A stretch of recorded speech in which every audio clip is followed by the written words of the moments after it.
Jamhuri kweli huko. Yo.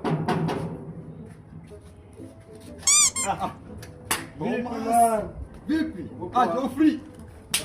Ingia. Naona huku kuongezeka.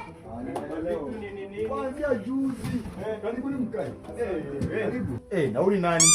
Huyu ni best yangu anaitwa Kadhuri. Tumejuana tu juzi. Kuna tu tupitie huku kwako. Karibu bro. Asante. Feel at home. Kwa hiyo ndo mimi amesema anaitwa Kadhuri.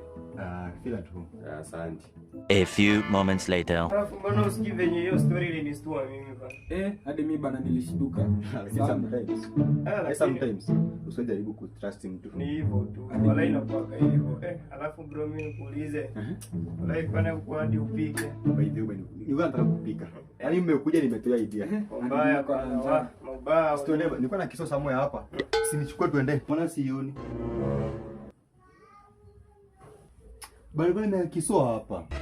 Nasucha kitu fiti maybe kwa hapo. Sasa wapi Thomas? Cheki kama imedondoka chini. Hakuna kitu hapa Thomas. Sasa diso inapotea aje sasa huku? Maybe ulikuwa na mtu huku. Nilikuwa tu hapa bado. Vitu jipo kwa hii nyumba.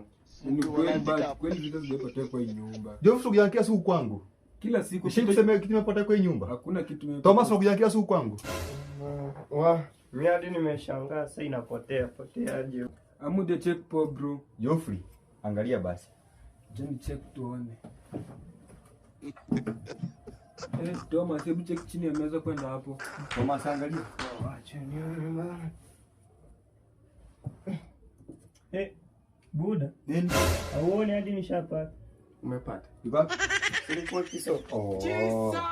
Kuna shanga vitu jipo kwa hii nyumba. Mamori hatuwezi biana. Kuna shanga.